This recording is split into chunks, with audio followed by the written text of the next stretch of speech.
सच्चिदानंदरूपाय विश्वोत्पत्त्यादिहेतवे तापत्रय विनाशाय श्रीकृष्णाय वयं नुमः। श्री गोपाल कृष्ण महाराज की जय।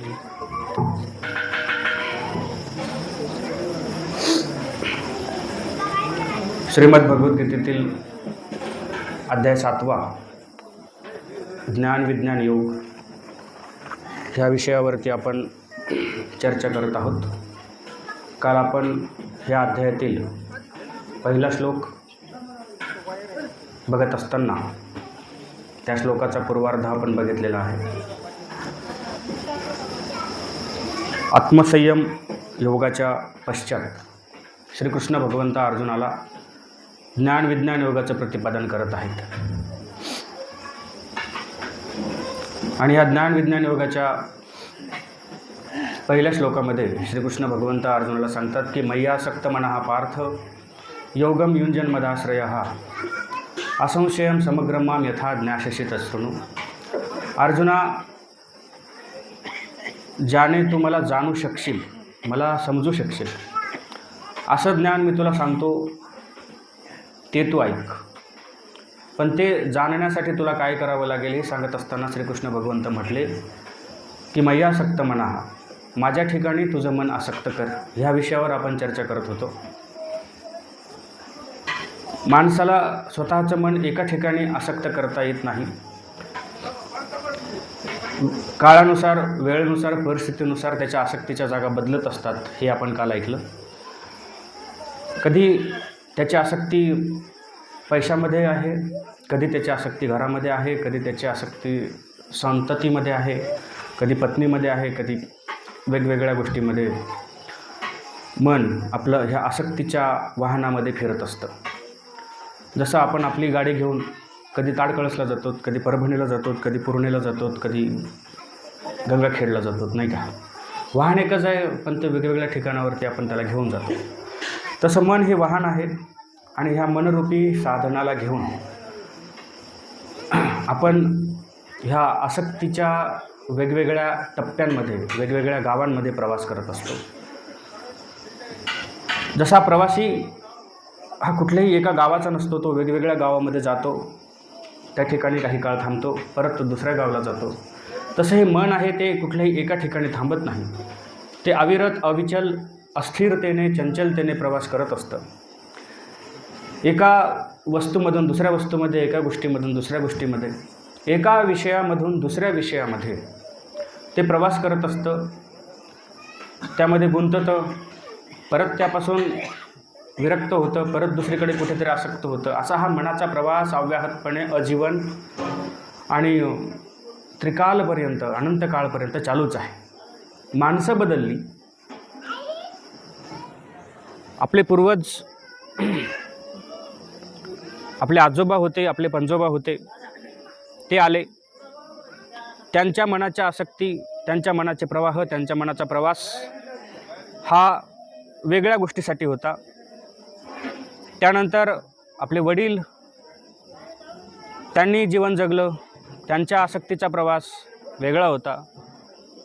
आपण जन्म घेतला आणि आपण जन्म घेतल्यानंतर आपण या ठिकाणी जीवन जगायला लागलो। आपल्या आसक्तीच्या जागा वेगळ्या आहेत, आपल्या आसक्तीच्या जागा बदलल्या, परंतु मन हे कधीही निरंतर काळासाठी विरक्त झालेलं नाही। अनासक्त कधी या मनाला होता आलं नाही।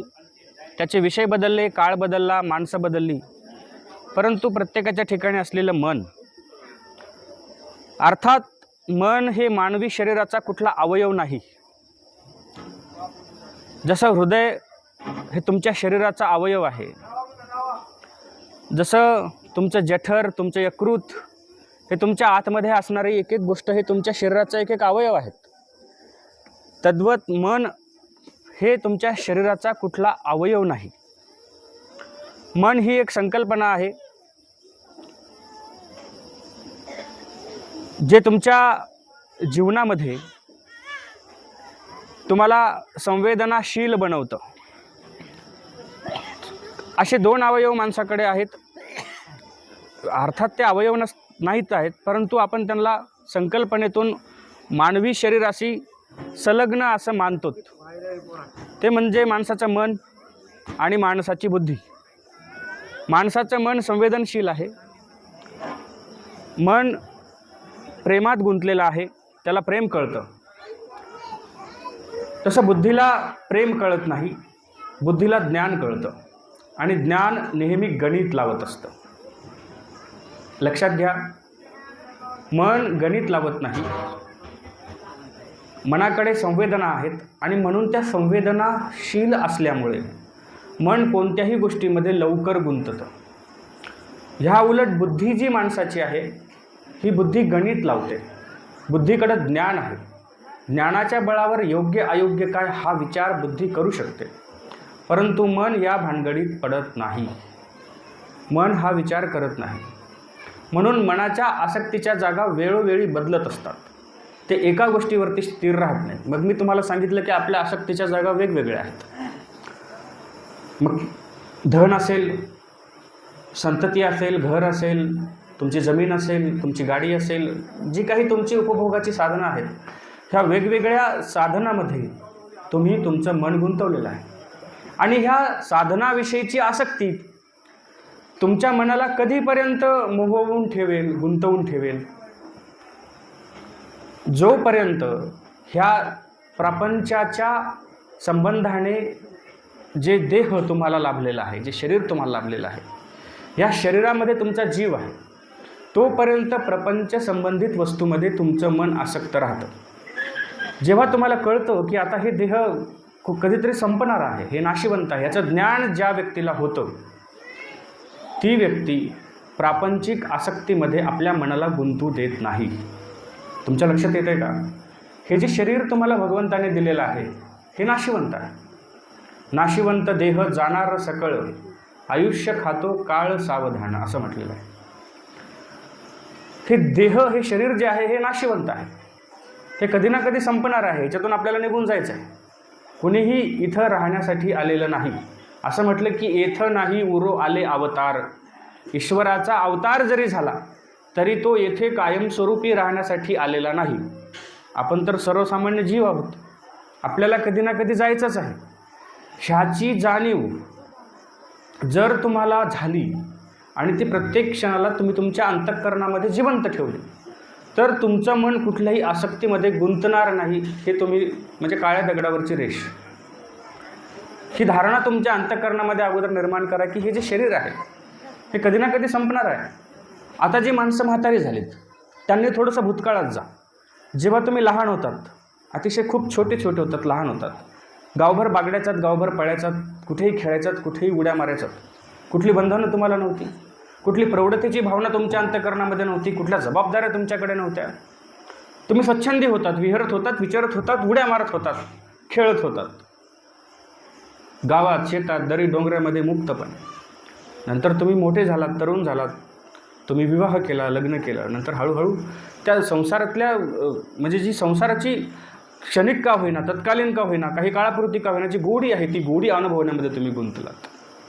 त्यावेळेस तुम्हाला जाणीव नव्हती की तुम्ही कधीतरी म्हातारे होणार आहात, तुमचं शरीर कधीतरी क्षीण होणार आहे. ह्याची कदाचित कल्पनाही तुमच्या मनाला, तुमच्या बुद्धीला स्पर्शही करून गेली नसेल. पण काळाच्या ओघानं वय वाढत गेलं, काळ सरकत गेला आणि तुम्ही आता म्हातारी झालेले आहात. अर्थातच काही काळानंतर हे देह क्षीण होणार आहे आणि हे संपणार आहे. हे प्रत्येकाच्या वाटेला येणार आहे.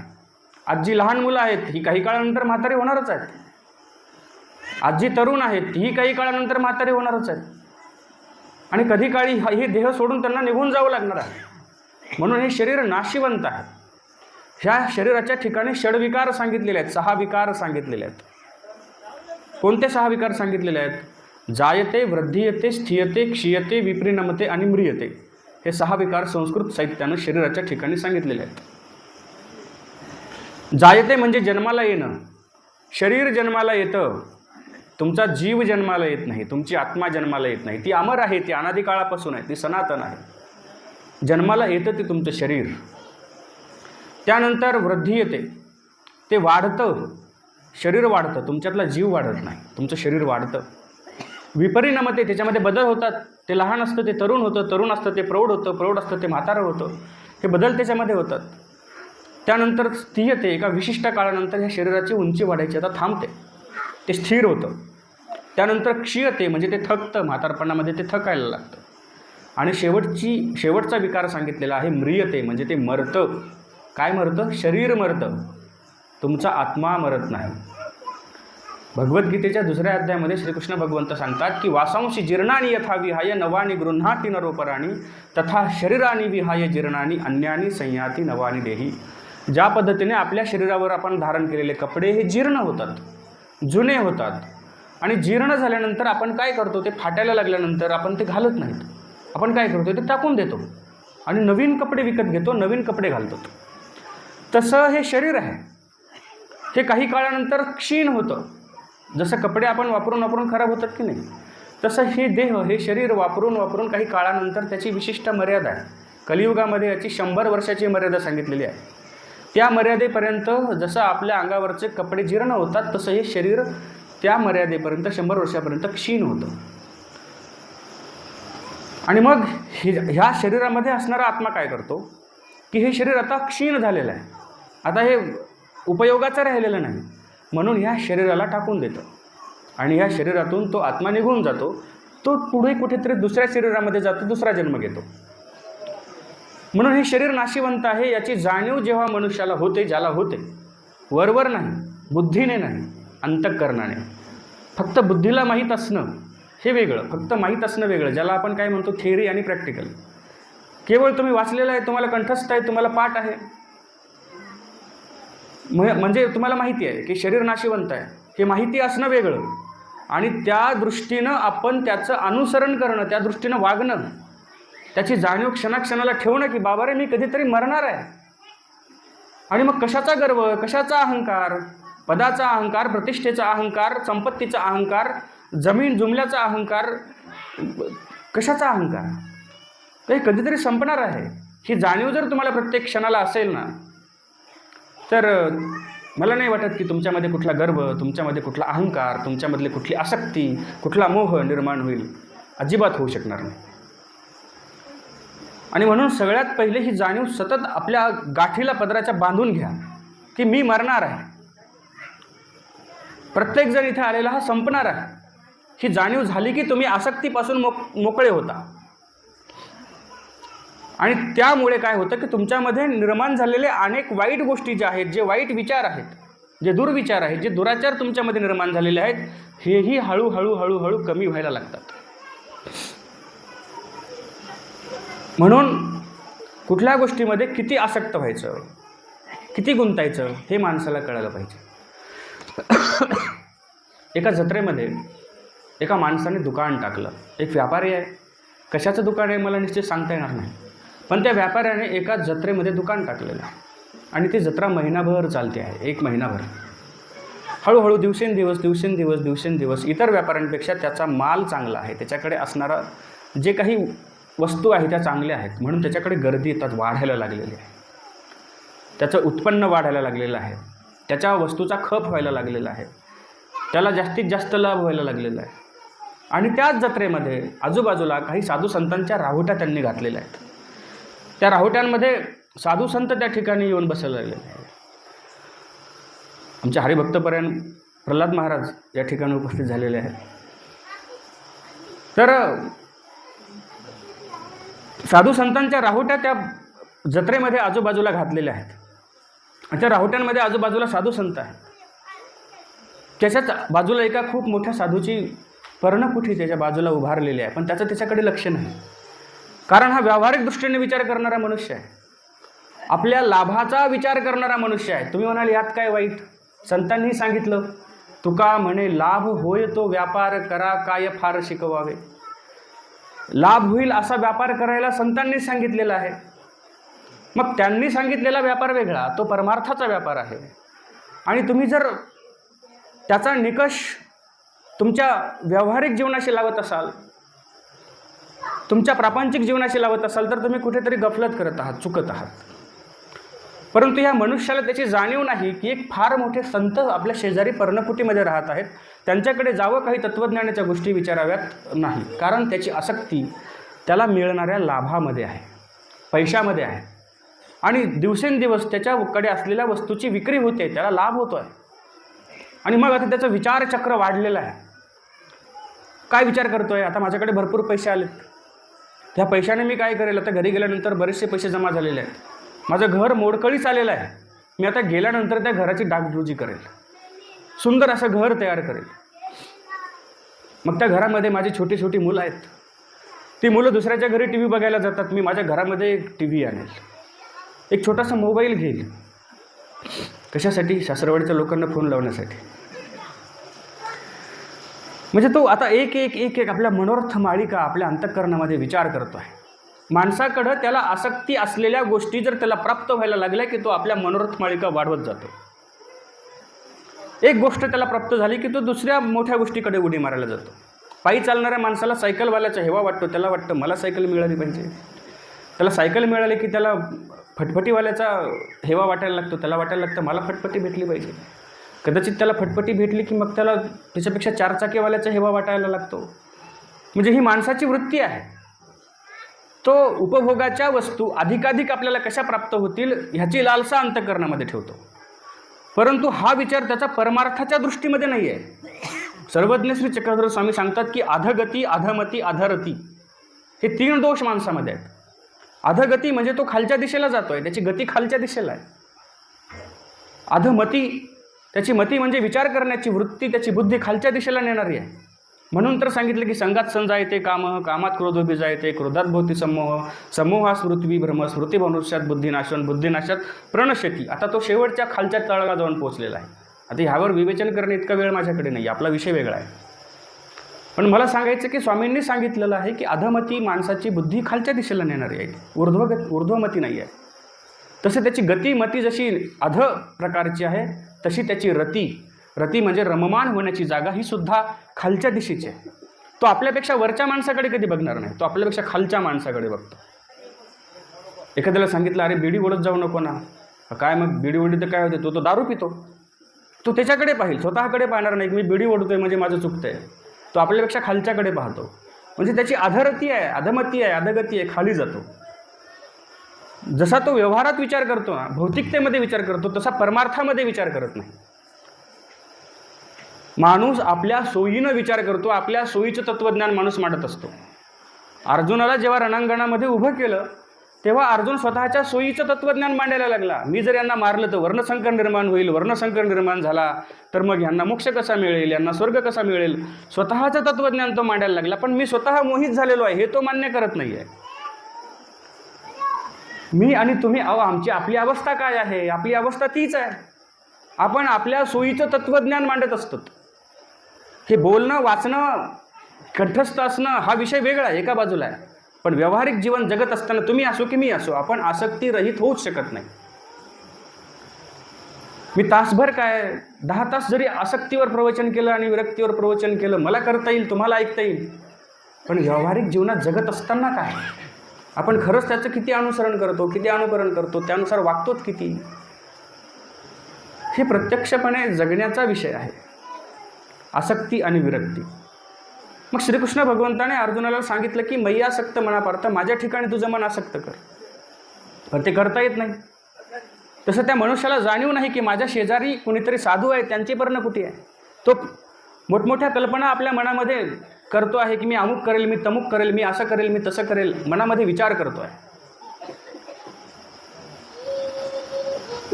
आणि ह्या विचारामध्ये तो त्याचा एक एक दिवस आता पुढे सरकतो आहे. त्याला व्यवस्थित लाभ होतो आहे, त्याच्या वस्तूजवळच्या विक्री होत आहेत, महिन्याभराची जत्रा आहे. एके दिवशी अचानक त्याच्या शेजारी असणारे साधू त्याच्या दुकानाच्या समोरून जात असताना त्याच्याकडे पाहतात. बऱ्याच दिवसापासून साधूंचं त्यांच्याकडे लक्ष आहे. पण एके दिवशी स्वतःहून जाणीवपूर्वक त्याच्याकडे पाहतात आणि त्याला आवाज देतात. तो मनुष्य जवळ येतो, हात जोडून विनतकंदर अवस्थेने नमस्कार करतो. कारण त्याच्या अंतःकरणामध्ये साधू संतांविषयीचा आदर आहे आणि हा अव्याहत काळापासून चालत आलेलाच आहे. आणि नमस्कार केल्यानंतर साधू म्हटले ठीक आहे, खऱ्या अर्थाने तू नमस्कार केल्यानंतर मी तुला आशीर्वाद द्यावा हे माझं कर्तव्य आहे, परंतु मला क्षमा कर. मी तुझ्या चेहऱ्याकडे बघितलं, तुझ्या कपाळाकडे बघितलं आणि मला तुझी भाग्यरेषा दिसली. तुझं आयुष्य केवळ 7 दिवसांचं उरलेलं आहे. 7 दिवसानंतर तू ह्या इहलोकाचा निरोप घेणार आहेस. तुझा मृत्यू 7 दिवसावरती येऊन टेकलेला आहे.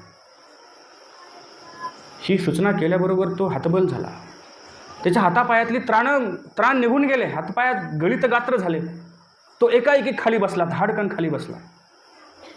कुणालाही कळू देत एखाद्या डॉक्टरकडे तुम्ही गेलात, अचानक तुमचं डोकं दुखते, तुम्हाला ताप आहे, साधारण काहीतरी आजार आहे, तुम्ही डॉक्टरांकडे गेलात. डॉक्टरांनी तुमच्या वेगवेगळ्या तपासण्या केल्यानंतर रिपोर्ट बघितले आणि त्यांच्या चेहऱ्यावरची एक एक शिकन, एक एक रेषा तुम्हाला काहीतरी सांगते आहे की डॉक्टरांच्या चेहऱ्यावर चिंता दिसते. काय झालं असेल, काय असेल, रिपोर्टमध्ये काय सांगितलेलं आहे. आणि अचानकपणे ते डॉक्टर तुम्हाला सांगतात की माफ करा, पण तुम्हाला एक असाध्य असा आजार झालेला आहे. आणि त्यामुळे तुम्ही जास्तीत जास्त 2 महिन्याच्या आता पाहुणे आहात या पृथ्वीतलावरती. आणि असं सांगितल्यानंतर तुमची अवस्था काय असेल. त्याला तर फक्त 7च दिवस सांगितलेले आहेत. मला वाटतं महाराज परीक्षितांना सांगितलं होतं, श्राप होता, अतिशय अल्प असं आयुष्य त्यांच्याकडे होतं, पण त्यांना त्याचा सदुपयोग करता आला. प्रत्येकाला ते करता येत नाही, प्रत्येकाला ते जमत नाही. हा हतबल झाला, याला काय करू काय नाही हे कळत नव्हतं. आणि त्या मरणासन्न अवस्थेमध्ये सुद्धा त्याला कुणाची आठवण येत असेल. जर खरंच तो धार्मिक वृत्तीचा असेल, पारमार्थिक असेल, तर त्याला भगवंताची आठवण येईल. त्याला कुणाची आठवण येत असेल बरं तुमच्या मते? स्वतःच्या पत्नीची आठवण येते त्याला, स्वतःच्या मुलाची आठवण येते, त्यांची काळजी वाटते. मी मरणार आहे ह्याची काळजी कमी, परंतु मी मेल्यानंतर, मी गेल्यानंतर त्यांचं काय होईल ही काळजी. प्रामाणिकपणे सांगा इथलं बसलेल्या प्रत्येकाला, तुम्हाला असं जर वाटलं की मी आता मरणार आहे, तर तुम्हाला स्वतःची काळजी जास्त वाटेल की तुमच्या मागे असलेल्या परिवाराची काळजी वाटेल? आपण आपल्या पाठीमागे शिल्लक राहणाऱ्या परिवाराची काळजी करतो. पण मी तुम्हाला सांगतो की इथे जो जन्माला आलेला आहे ना, त्याच्या जगण्याची तजवीज भगवंताने अगोदरच केलेली आहे. भगवंताने सगळं अगोदर करून ठेवलेलं आहे. इथं प्रत्येकाचं ठरलेलं आहे. तो त्याचं कर्म सोबत घेऊन आलेला आहे. तो जगणारच आहे. आपण काळजी केली म्हणून काही होईल असं नाही. एक मनुष्य आहे, त्याच्याकडे खूप संपत्ती आहे, खूप पैसा आहे, आणि अशा अवस्थेमध्ये तो आपल्या मुनिमाला सांगतो की बघ आपली संपत्ती किती आहे. मग त्याने गणित लावलं, 4-5 दिवस बसून सगळं गणित लावलं आणि त्याने सांगितलं की मालक, आपल्याकडे तुमच्या 7 पिढ्या बसून खातील एवढी संपत्ती आहे. असं सांगितल्यानंतर त्याने खुश व्हायला पाहिजे, परंतु हा चिंतेमध्ये पडला. माझ्या 7 पिढ्या बसून खाणार म्हणजे माझी 8वी पिढी उपाशी मरणार. बघा, माणसाची काळजी, माणसाचे विचार काय आहेत. 7 पिढ्या बसून खाणार म्हणजे समाधानी, ठीक आहे बाबा, 7 पिढ्यांपुरतं आपण कमवलं. पण ह्याची विचार वाढे की 8वी पिढी माझी उपाशी मरणार, ह्यासाठी काहीतरी आपण केलं पाहिजे. मग काय करायचं म्हणून एका ज्ञानी माणसाकडे तो गेला. म्हटलं, महाराज, माझ्याकडे खूप संपत्ती जमा झाली, 7 पिढ्या बसून खातील एवढी संपत्ती जमा झाली, पण माझी 8वी पिढी उपाशी मरणार. अरे भल्या माणसा, तुला काय करायचं 8व्या पिढीचं? तू तुझं जग ना. मी म्हणतो की तू 7 पिढ्यांचाही विचार करू नको. तू तुझ्याकडे असलेली संपत्ती मुक्त हस्ताने दान कर, पंक्ती कर, पुण्य कमव. त्या संपत्तीच्या योगाने तुझ्याकडे जर ती आलेली आहे तर कमव, पुण्य कमव. तो म्हणतो, नाही, माझी 8वी पिढी पण बसून खाल्ली पाहिजे, असा काहीतरी उपाय मला सांगा, त्यासाठी मी तुमच्याकडे आलेलो आहे. ठीक आहे. त्या ज्ञानी मनुष्यानं सांगितलं, गावाच्या बाहेर एक झोपडी आहे, त्या झोपडीमध्ये एक म्हातारी राहते. त्या म्हातारीला काय कर की तो 1 पोतभर गव्हाचं पीठ, 10 किलो तांदूळ, 10 किलो तुरीची डाळ, 5 किलो तेल, असं एक धान्य तिच्याकडे नेऊन दे. तिनं जर ते घेतलं, तिनं जर ते स्वीकारलं, तर तुझी 8वी पिढी आरामात बसून खाईल. एवढा सोपा उपाय आहे. त्याने ते सगळं धान्य जमा केलं, बैलगाडीमध्ये टाकलं, दुसरा दिवस उजाडू दिलं नाही. त्याच दिवशी तो आपल्या मुनिमाला सोबत घेऊन त्या म्हातारीच्या झोपडीकडे निघाला. त्या म्हातारीच्या झोपडीमध्ये गाडी उभी केली आणि बाहेरून आवाज दिला, आजीबाई बाहेर आहे. आजी बाहेर आली. म्हटली, काय रे बाबा, कशासाठी आवाज दिला? हे बघ, तुझ्यासाठी धान्य घेऊन आलो आहे. ह्या बैलगाडीमध्ये तुला 10 महिने पुरल एवढं धान्य मी तुला घेऊन आलेलो आहे. हे घे तुझ्यासाठी, याचा स्वीकार कर. ती म्हातारी म्हणते, अरे बाबा, काय करायचं मला एवढं? मी आजपर्यंत इतके दिवस झाले कधी उपाशी मेले नाही. रोज माझं पोट भरेल एवढं माझ्या भगवंताने मला दिलं. ज्या अर्थी त्यानं आजपर्यंत माझं पोट भरलं, त्या अर्थी तू उद्याही माझं पोट भरेल, परवाही माझं भरेल. तू 10 महिने म्हणतोस, 10 वर्ष माझा भगवंत माझं पोट भरेल. तुझ्या या धान्याची मला गरज नाही. त्याने खूप विनंती केली म्हातारीला, पण म्हातारीनं त्याच्या अन्नाचा एक कण सुद्धा स्वीकार केला नाही. त्याने विचार केला, ह्या म्हातारीला उद्याची काळजी नाही, ह्या म्हातारीला उद्याच्या दिवसाची काळजी नाही, एवढाही संचय तिच्या झोपडीमध्ये तिने केलेला नाही, आणि मी माझ्या 8व्या पिढीचा विचार करतोय, 8व्या पिढीसाठी संचय करून ठेवण्याचा विचार मी करतोय. त्याचे डोळे उघडले. म्हणून चारामुखी पिलांच्या कोण घालणार आहे? त्या पिल्लांच्या मुखामध्ये आणून चारा कोण घालते? तुम्हाला वाटतं चिमणी घालते? नाही, तो दाना देणारा वेगळाच आहे. प्रत्येक गोष्टीची तजवीज त्या भगवंतानं करून ठेवलेली आहे, पण आपल्याला विचार मात्र आपल्या मागच्या माणसांचा येतो. तसा हा मनुष्यसुद्धा आपल्या बायका पोरांचा विचार करतोय. काय करावं त्याला कळत नाही. क्षणार्धामध्ये आता त्याचे विचार बदललेले आहेत. त्याच्याकडे किती पैसा शिल्लक आहे हा विचार आता त्याच्याकडे शिल्लक नाही. त्या पैशांचं काय करायचं हाही विचार त्याच्या मनात नाही. माणसाच्या डोळ्यासमोर जेव्हा त्याला त्याचा मृत्यू दिसतो ना, तेव्हा कुठल्याही ऐहिक आणि भौतिक गोष्टीचं महत्त्व आता उरत नाही. तुमच्याकडे किती भारीची मोटरसायकल असू देत, तुमच्याकडे किती भारीची गाडी असू देत, तुमचं कितीही मजल्यांचं घर असू देत, कोणत्याही गोष्टीमध्ये तुम्हाला आता सुख लाभत नाही जेव्हा तुमचं मरण तुम्हाला तुमच्या डोळ्यासमोर दिसतं. प्रपंचातली कोणतीही गोष्ट तुमच्या अंतःकरणाला सुख देऊ शकत नाही. तुमच्या पत्नीनं तुमच्यासाठी आवडता मेदूवडा बनवलेला आहे, तुम्हाला ते सुख देणार नाही, त्याची चव तुम्हाला लागणार नाही. गुलाबजाम बनवलेले आहेत, बालुशाही बनवलेले आहेत, समोर ताटात वाढलेले आहे, तुम्हाला ती कडूच लागणार, कारण तुमचं मरण तुम्हाला समोर दिसतंय. जोपर्यंत तुम्हाला तुमच्या मृत्यूची जाणीव होत नाही तोपर्यंतच तुम्हाला तुमच्या संसारातल्या ऐहिक गोष्टी, ऐहिक सुखसुविधा, उपभोगाची साधनं तुम्हाला सुख देऊ शकतात. परंतु जेव्हा तुम्हाला तुमच्या मृत्यूची कल्पना होते तेव्हा ह्या गोष्टी तुम्हाला सुख देत नाहीत. मग मला सांगा, सुख खरंच त्या साधनांमध्ये आहे का? त्या वस्तूमध्ये आहे का? त्या संसारामध्ये आहे का? नाही. तुम्ही मानत आहात, तुम्ही तसं समजत आहात म्हणून तुम्हाला तिथे सुख वाटतंय. परंतु स्वामींनी सुखाची व्याख्या केली की दुःख मिश्रित सुख ते सुख बोलिजे, निरातिशय सुख तो आनंद बोलिजे. सुखाच्याही पलीकडे एक पाऊल आहे, नव्हे अनेक पावलं सुखाच्या पलीकडे एक गोष्ट अशी आहे जिला आनंद असं म्हणतात, आणि तो आनंद कधीही न संपणार आहे. सुख संपणार आहे हो. दुःख तुमच्या जीवनामध्ये आलं की तुमचं सुख संपतं, सुखावर पांघरून पडतं. मी अनेकदा एक गोष्ट सांगत असतो की एक शेतकरी शेतामध्ये भर उन्हामध्ये शेतीची मशागत करतो आहे, आणि त्याची पत्नी त्याच्या जेवणासाठी त्याची भाकर आणि भाजी आपल्या टोपल्यामध्ये घेऊन येते. ती बांधावर असलेल्या बाभळीच्या झाडाखाली बसते. बाभूळ तरी कसली, तिचे पर्ण पान सगळे गळून गेलेले आहेत, अशी थोडीशी त्या बाभळीची थोडीशी सावली, थोडंसं ऊन, त्या सावलीमध्ये ती येऊन बसते. आपली पत्नी आपला आहार घेऊन आलेली आहे, जेवण घेऊन आलेली आहे, त्याच्या लक्षात येतं, आणि तो औत जाग्यावरती थांबवतो आणि जेवायला त्या बाभळीच्या झाडाखाली त्या सावलीमध्ये येऊन बसतो. विरळ अशी सावली त्या बाभळीच्या झाडाची पडलेली आहे. त्याच्या अंगावरती घाम आलेला आहे, कारण तो कष्ट करून आला आहे. त्यामुळे त्याचं अंग आता घामाने चिंब झालेलं आहे, आणि त्या बाभळीच्या झाडाखाली हळूच मंद अशी हवेची झुळूक त्याला आता सुखावून जाते आहे, कारण अंगावरती घाम आल्यामुळे ती हवा त्याला थंड लागते, गारवा त्याला जाणवतोय त्या सावलीमध्ये. पण गेल्या 15 मिनिटापासून त्याची पत्नी तिथं बसलेली आहे. तिला आता ती हवा, उन्हाच्या आह्या, ज्याला आपण आह्या म्हणतो, झळा म्हणतो, त्या झळा तिला त्या ठिकाणी लागत आहेत. एकच जागा आहे, एकच सावली आहे, एकच हवा आहे.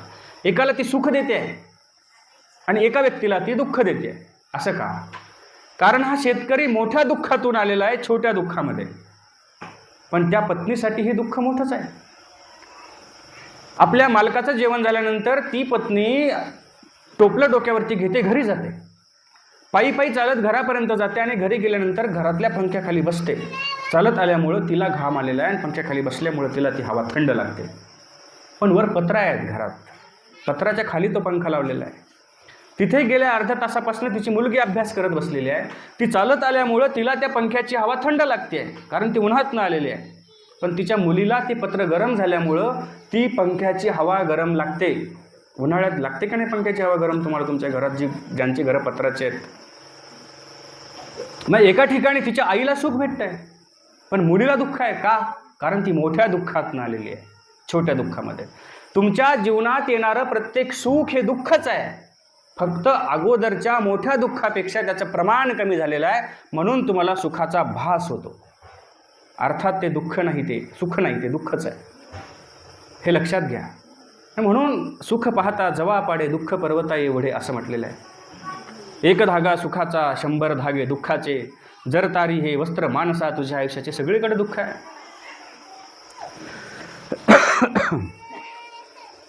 कारण दुःख बांधवडी आहे हा संसार, सुखाचा विचार नाही कोठे.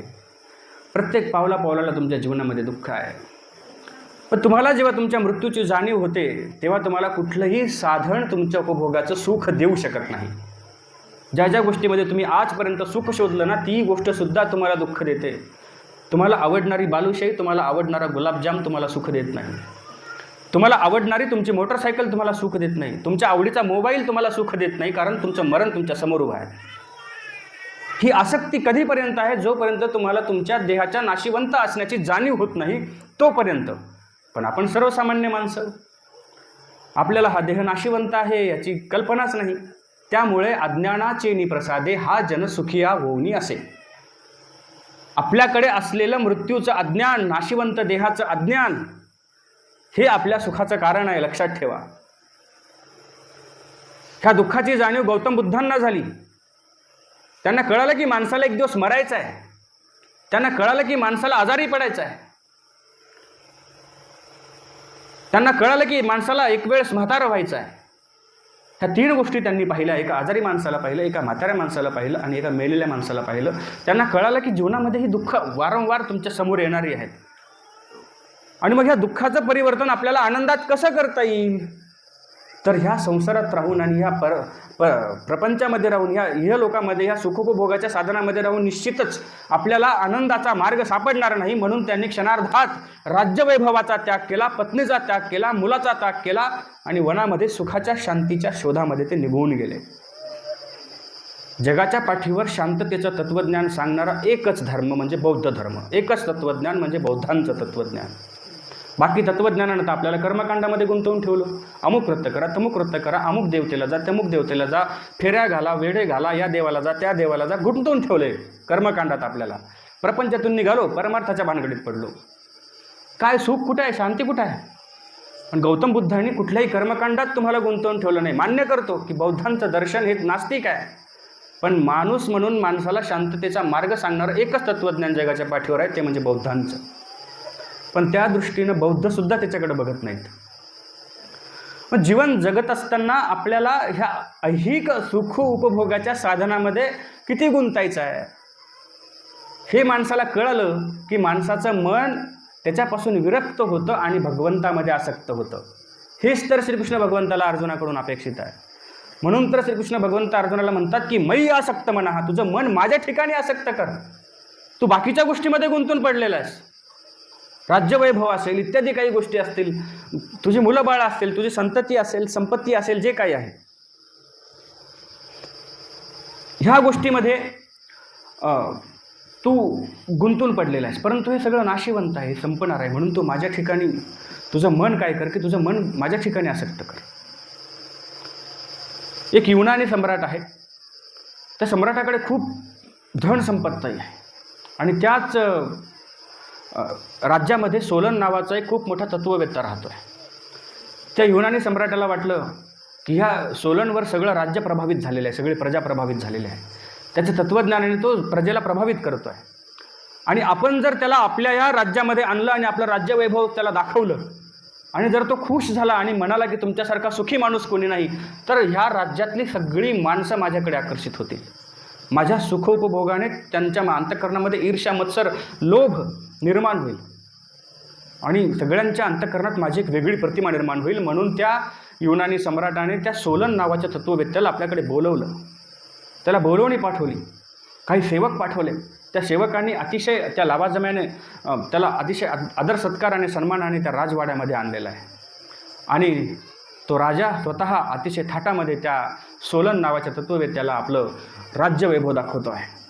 त्याला आपलं हत्तीदळ दाखवतो आहे, आपलं सुवर्णाचं भरलेलं आगार दाखवतो आहे, आपलं घोडदळ दाखवतो आहे, आपलं सैन्य दाखवतो आहे, आपले राजवाडे दाखवतो आहे, वेगवेगळ्या गोष्टी त्याला दाखवतो आहे.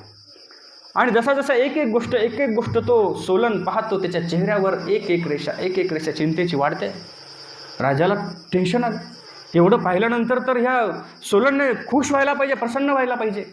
ह्याच्या जीवनामध्ये हा फकीर आहे, साधू आहे, ह्याने एवढी संपत्ती, एवढं धनवैभव कुठे पाहिलं नसेल, एवढं याला बघायला भेटते, तर यानं खुश व्हायला पाहिजे. राजाने विचारलं त्याला, तुला कळतंय का मी तुला माझं धनवैभव दाखवतोय, संपत्ती दाखवतोय, माझ्याकडे असणारं ऐश्वर्य मी तुला दाखवतोय. हे पाहून तुला काय वाटतं? सोलन हा तत्ववेता होता आणि संत तत्वज्ञानी माणसं पुढे होणाऱ्या गोष्टींची तमा बाळगत नाहीत. त्याने त्या राजाच्या तोंडावर त्याला सांगितलं, राजा, ज्या संपत्तीचा ऐश्वर्याचा तू गर्व करतोयस ना, हे नाशिवंत आहे, संपणार आहे, टिकणारं नाही. एवढंच काय, तू सुद्धा नाशिवंत आहेस. आणि एवढं परखड उत्तर ऐकल्यानंतर त्या युनानी सम्राटाला त्याचा राग आला.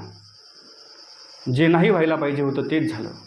आपल्या शिपायांना त्याने आज्ञा केली, त्याला बंदी केलं, गावाच्या मध्यभागी सुळावरती त्याला बांधलं आणि सुळावरती बांधून त्याच्या गळ्यावरती तलवार ठेवली आणि त्याला सांगितलं, आताही तुला शेवटची संधी देतोय, सांग तू सगळ्या सुखी माणूस आहेस असं मला म्हण, ह्या जगामध्ये तुझ्यासारखा सुखी माणूस कोणीच नाही असं म्हण, तुला शेवटची संधी देतो.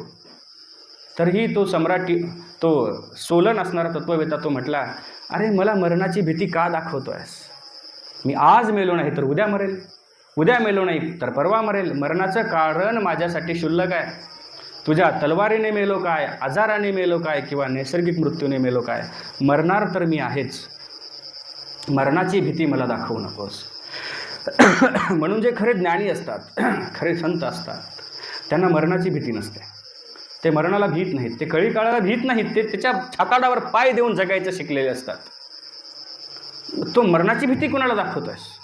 तुझं ऐश्वर्य नाशिवंत आहे, हे त्रिवार सत्य आहे. त्या सुळावर चढून सुद्धा खरं बोलण्याची ताकद एका ज्ञानी माणसात असू शकते. आणि क्षणार्धामध्ये राजाने त्याचा शिरच्छेद केला, त्याला संपवलं. काही लोकांना बरं वाटलं, काही लोकांना दुःख झालं. दिवसामागनं दिवस निघत गेले, दिवसामागं दिवस निघून गेले.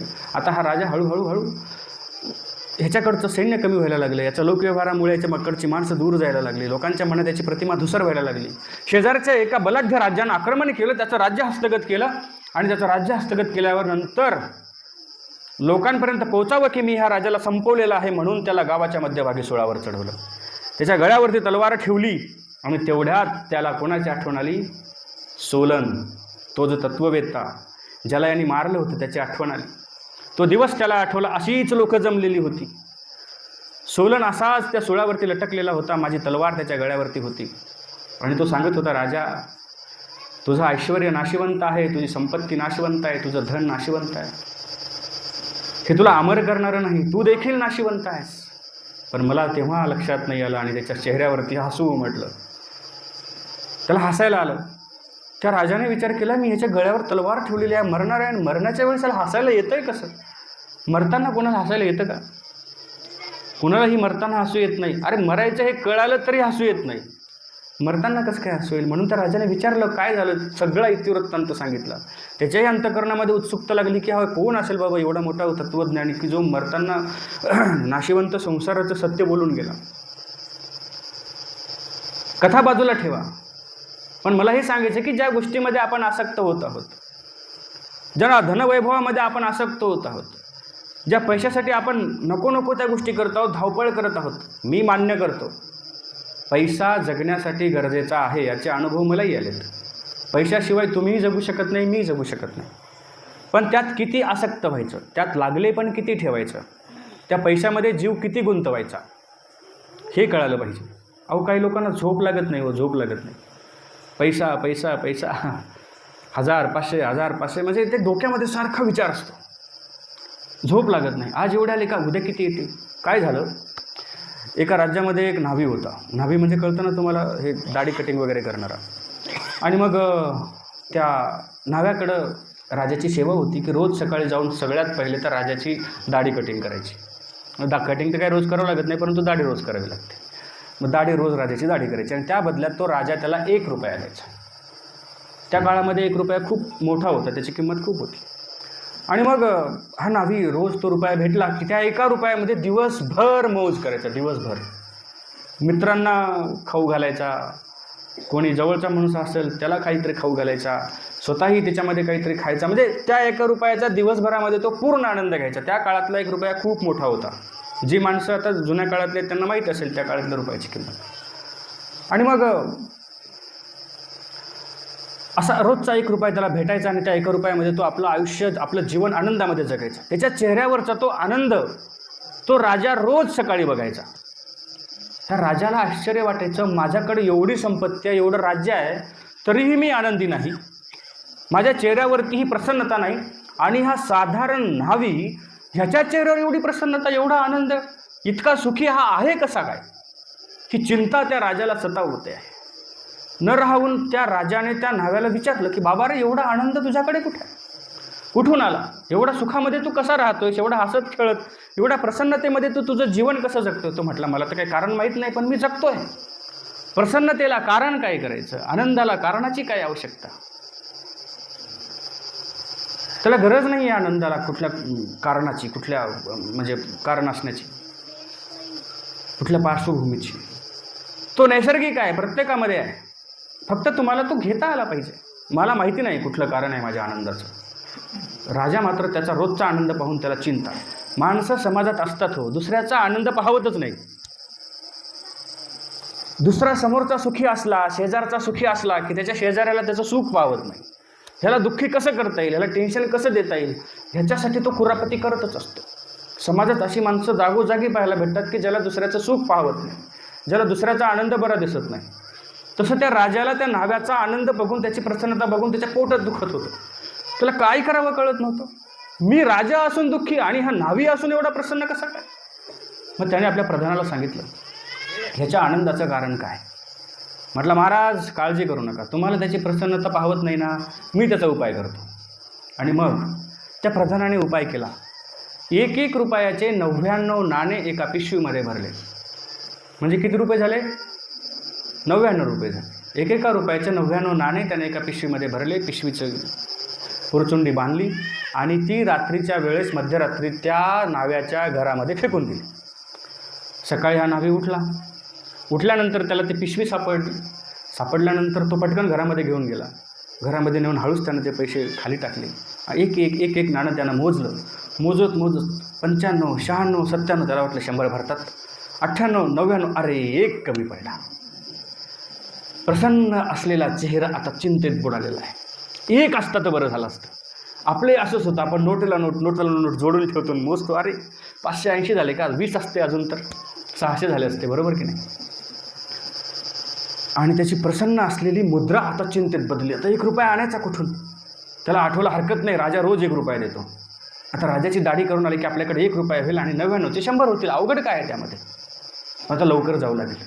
चेहऱ्यावरची चिंता सध्याशीच आहे. उठला, पटपट कशी तरी आंघोळ केली, कसं तरी स्वतःला सावरलं, पसारा सामान आपलं साहित्य घेतलं, निघाला राजाच्या राजवाड्याकडे. चेहऱ्यावरती चिंता घेऊन, प्रसन्नता आता त्याच्या चेहऱ्यावरती बाजूला सरकलेली आहे. राजाकडे गेला, चेहऱ्यावरती चिंता आहे. म्हणाला, महाराज बसा, लवकर बसा. रोज असा म्हणत नव्हता, लवकर बसा. आज याला काही खा झालेली आहे, कारण रुपया लवकर आला पाहिजे, 99चे 100 झाले पाहिजे. बघा पैशाची आसक्ती कशी माणसाला दुःखी बनवते. राजा आला, बसला, आपल्या वेळेनुसार तो येऊन बसला. आल्यानंतर त्याने आपला हात आज थोडासा लवकर चालवायला सुरुवात केली. अरे थांब, हळूहळू, रोज हळू करतोस, आज तुला काय झालं, एवढी घाई कशाची? जेवण करून आला नाहीस का? जेवण करा अगोदर हवं असेल तर. नाही महाराज, जेवण झालेलं, सगळं झालेलं आहे, पण मला जरा लवकर घाई आहे जराशी. अरे तुला घाई कशाची आहे? तुझा चेहराही बदललेला आहे. रोज तर प्रसन्न असतोस, खुश असतोस, निवांत वेळ तुझ्याकडे असतोस, हळूवार दाढी करतोस, आज घाई काय आहे? नाही, काही कारण नाही, असंच मला थोडीशी घाई आहे. त्याने त्याच्या चेहऱ्यावरचे भाव ओळखले, काहीतरी करामत आपल्या प्रधानाने केलेली आहे. त्याच्या चेहऱ्यावरचे प्रसन्नतेचे भाव गायब कसे काय? त्याने विचारलं, कारण काय? काहीच कारण नाही. सांगावं कसं? पैसे सापडलेत म्हणून राजा जप्त करेल. मग त्यानं कारण सांगितलंच नाही. 1 दिवस झाला, 2 दिवस झाला, आता ह्याच्याकडे 100 रुपये झाले, 99चे 100 झाले, पण त्यानं विचार केला जसे 100 झाले तसे 200ही होऊ शकतात. जमा करावं लागेल, जमा केलं तर 100चे 200ही होतील. आपण आता काय करायचे की रोजचा 1 रुपया आता जमा करायचा.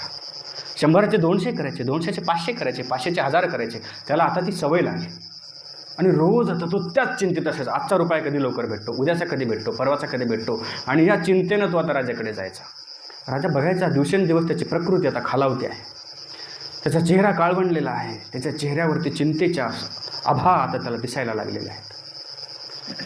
1 दिवस झाला, 2 दिवस झाला, 10 दिवस झाले, 15 दिवस झाले. राजाने न राहून त्याला विचारलं, अरे तुला झालंय काय? 15 दिवसापूर्वी ताजातवाना होतास, तुझी तब्येत चांगली होती, तुझ्या चेहऱ्यावर प्रसन्नतेचे भाव होते, तू आनंदी होता, तू आता चिंतेत का दिसतोयस? तुझ्या चेहऱ्यावरती तुझ्या जीवनातली प्रसन्नता गेली कुठे?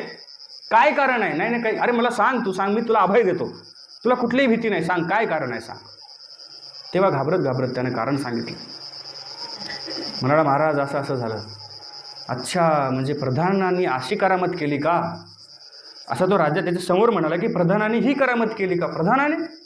अच्छा, म्हणजे ही करामत प्रधानाची आहे. 99 नाणे भरून पिशवीमध्ये माझ्या घरात त्यानं टाकले की माझ्या चेहऱ्यावरची प्रसन्नता गायब हवी म्हणून.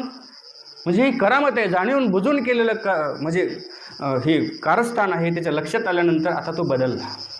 आता पुन्हा तो पहिल्यासारखा झाला. त्याला कळालं की हे कशामुळे झालेलं आहे.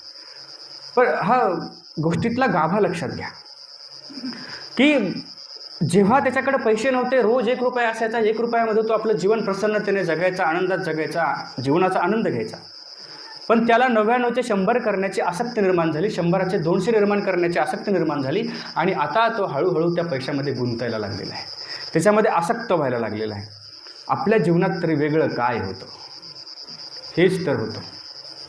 आपण झोपडं बांधलं की आपण विचार करतो, आपण आता पुढच्या वर्षी सोयाबीनचे पैसे आले की थोडंसं विटी आणूयात, त्याच्या पुढच्या वर्षी वाळू आणूयात, त्याच्या पुढच्या वर्षी गजाळी आणूयात, मग एका वर्षी सिमेंट आणू आणि घर बांधूयात. आपण एक एक वस्तू जोडायच्या मागं लागतो, जमा करायच्या मागं लागतो. जो क्षण आज आपल्या जीवनामध्ये आहे, जो पैसा आज आपल्या हातामध्ये आहे, त्याचा उपयोग आपल्या आनंदासाठी, आपल्या प्रसन्नतेसाठी करायचं आपण बाजूला ठेवतो. दिवसरात्र काबाड कष्ट करतो. आपलं सुदृढ असलेलं शरीर आपण कष्ट करून पैसा कमवण्यासाठी शरीर संपत्ती खर्च करतो. आणि एक वेळ अशी येते की शरीर संपत्ती मिळवण्यासाठी पुन्हा पैसा खर्च करावा लागतो. लक्षात आलं का तुमच्या? पैसा मिळवण्यासाठी शरीर संपत्ती खर्च करतो आणि पुन्हा शरीर संपत्ती मिळवण्यासाठी पुन्हा पैसा खर्च करावा लागतोच. हे लक्षात घ्या. सारखंच आहे. आज पैसा कमवा, उद्या आजारी पडले त्यासाठी की पुन्हा अरे उन्हात तळताय तुम्ही, ऊन लागतंय वरून, दिवसाच्या 4 बॅगा झाल्याच पाहिजे आपल्या गुत्त्यामध्ये. कशासाठी?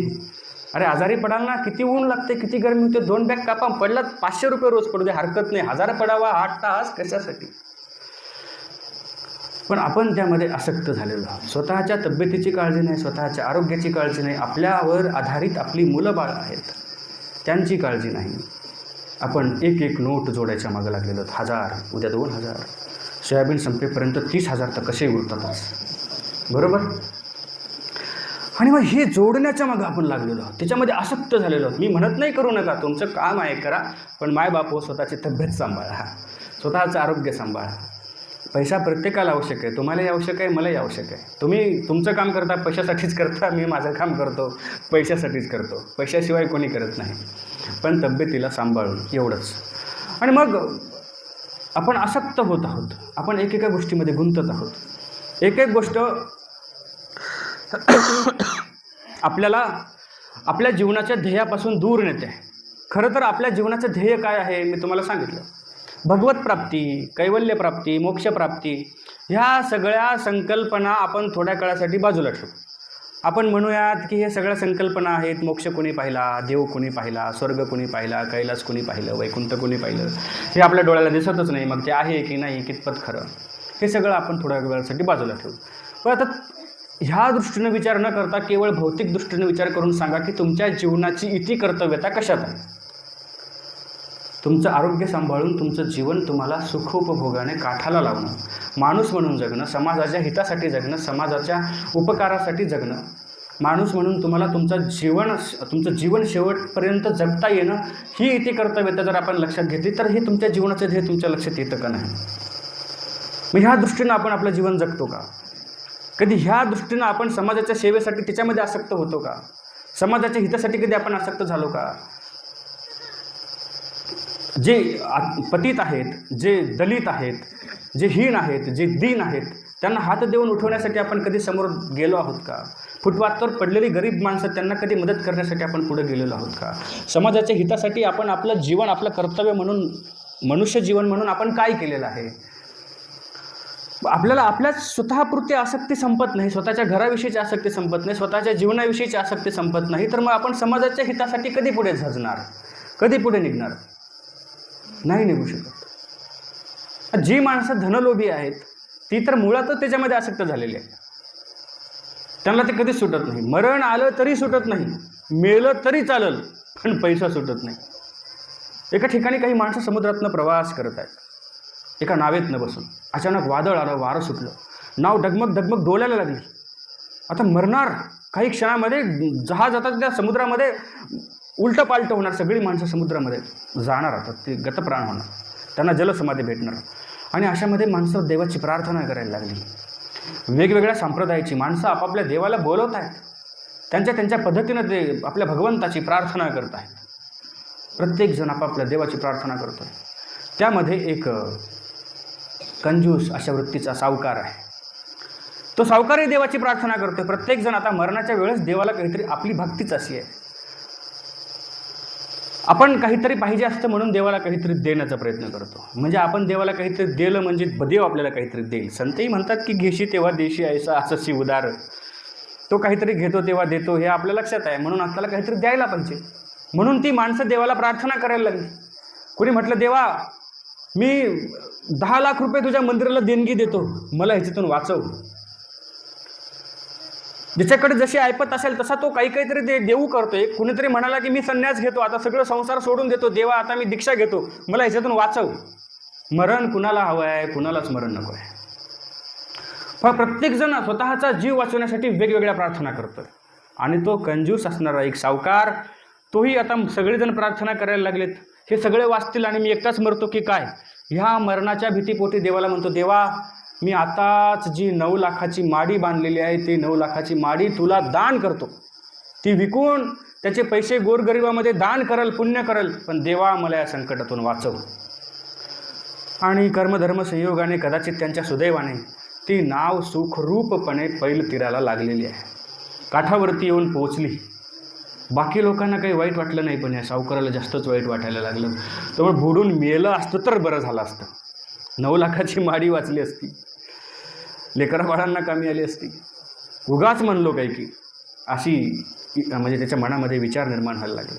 बाकीच्या लोकांनी जे संकल्प केले होते ते त्यांनी पूर्ण केलेही. जो संन्यास घेतो म्हणला त्याने संन्यास घेतला. ज्यांनी 10 लाख देऊ केले होते त्यांनी 10 लाख दान केले. मंदिरासाठी गावात मंदिर बांधलं. आता सगळ्यांचं लक्ष त्या सावकाराकडे लागलेलं आहे, कारण सगळे एका गावातलेच होते. सगळ्यांनी ऐकलं होतं सावकार काय म्हटला. लोकांना आश्चर्य वाटलं की हा म्हणलाच कसा काय. सगळे गावातले लोक 1 महिना झाला, 2 महिने झाले, सावकार काही ती माडी विकच ना, देवाला काही गरिबांमध्ये दान करच ना. म्हणून लोक आले त्याच्या दारात. म्हटले अहो सावकार, तुम्ही त्यावेळेस म्हटलं होतं आपण सगळे संकटात होतो की तुमची 9 लाखाची माडी तुम्ही विकणार आणि गोरगरिबांमध्ये दान करणार. पैसा कधी करणार. आता शेवटी तो जाणून बुजून सावकार माणूस डोकेबाजच असणार थोडासा. तो म्हटला हरकत नाही, तुम्ही म्हणताय म्हणून म्हणा किंवा मी देवाला म्हटलो होतो म्हणून म्हणा, आपण ही माडी विकू आणि गरिबामध्ये दान करू.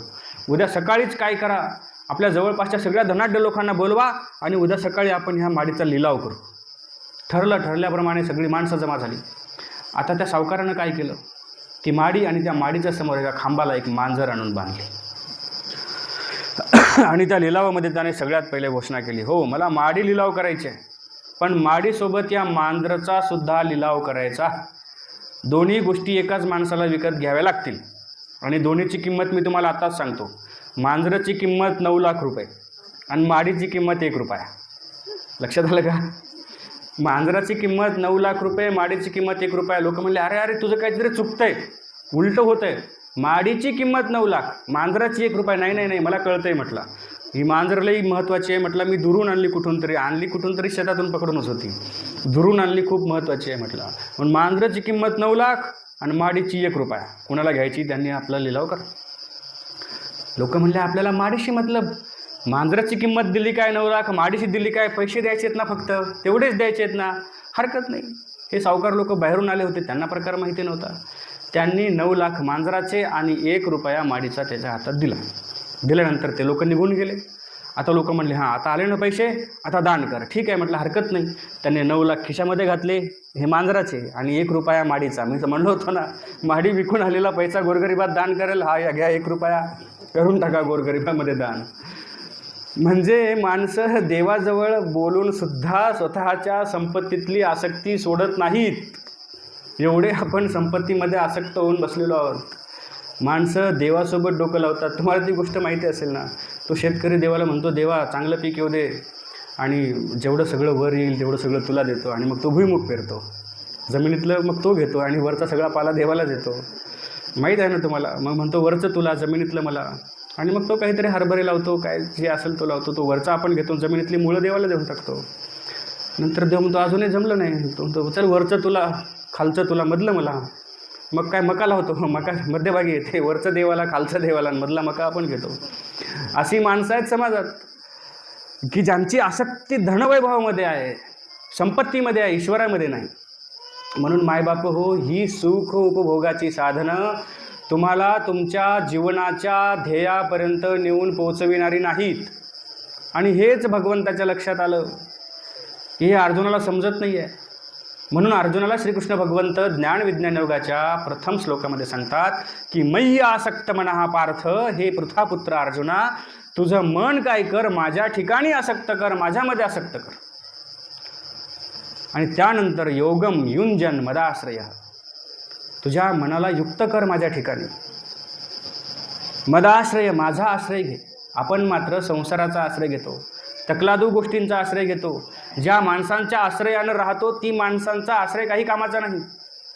एक कवी असं म्हणतो की सखे सोय रे बंधू भगिनी, येथे कुणाचे नाही कोणी, जो तो पाहे हित स्वतःचे, नाम मुखी घ्या चक्रधराचे. ही माणसं फक्त इथल्यापुरती आहेत, ही नाती फक्त इथल्यापुरती आहेत, ही तुम्हाला शेवटपर्यंत कामी येणारी नाहीत. तुम्हाला माहिती असेल वाल्या कोळ्याचा प्रसंग. नारदांनी पाठवलं, विचार तुझ्या बायकोला, ती आहे का तुझ्या पापात सहभागी. ती म्हटली, मालक जे काही केलं ते तुम्ही केलं, आम्ही काय केलं हो. जे पाप तुम्ही केलं ते तुम्हालाच भोगावं लागणार, त्यात आम्ही कसं काय सहभागी होऊ. मुलं नाही म्हटले, आई वडील नाही म्हटले, म्हणून तुम्ही केलेली कर्म तुम्हालाच फेडायची आहेत. त्याच्यामध्ये ही माणसं आपल्या वाट्यात आलेल्या दुःखाला वाटून घेणारी नाही आहेत. ही सगळी सुखाचे सोबती आहेत. जन हे सुखाचे दिल्या घेतल्याचे, ही जन केवळ सुखाचं आहे. तुम्ही जोपर्यंत देणं घेणं त्यांच्याशी आहे तोपर्यंत तुमच्याशी त्यांचा गोडवा आहे, तुमच्याशी त्यांची आपुलकी आहे. म्हणून हे सगळे तुमचे आधार जे आहेत ना, तकलादू आधार आहे. म्हणून भगवंत म्हणतात की मदाश्रय, माझा आश्रय घे, माझ्या आश्रित हो, असं भगवंत अर्जुनाला म्हणतात. ही एक एक गोष्ट विचार करण्यासारखी आहे. भगवंतानं अर्जुनाला स्वतःमध्ये आसक्त व्हायला सांगितलं. याचा अर्थ की हा समाज सुख उपभोगाच्या साधनामध्ये आसक्त आहे, त्याच्यातून तो विरक्त होऊ शकत नाही आणि भगवंतामध्ये आसक्त होऊ शकत नाही. म्हणून जाणीवपूर्वक भगवंतामध्ये आसक्त व्हायला सांगितलं, स्वतःमध्ये मनाला युक्त करायला सांगितलं, आणि शेवटी सांगितलं मदाश्रय, माझ्या ठिकाणी आश्रित हो. असं अनेकविध गोष्टी समोर ह्या ज्ञान विज्ञान युगामध्ये भगवंताने अर्जुनाला सांगितलेल्या आहेत. ह्या आपण पुढील 7 दिवसामध्ये पाहणार आहोत. आजची वेळ या ठिकाणी माझी संपलेली आहे, 8:30 वाजलेले आहेत. मला दिलेल्या वेळेनुसार मला जेवढं सांगता येईल, जेवढं तुमच्यासमोर मांडता येईल तेवढा मांडण्याचा मी प्रयत्न केला, आणि अपेक्षा करतो की ह्याचा विचार आपण घरी गेल्यानंतर झोपण्यापूर्वी परत एकदा कराल. तुमच्या जीवनामध्ये याला किती पद्धतीने याचं अनुकरण करता येईल ह्याचा विचार कराल अशी अपेक्षा तुमच्याकडून ठेवतो, आणि ही सेवा या ठिकाणी थांबवतो. श्री दत्तात्रेय महाराज की जय.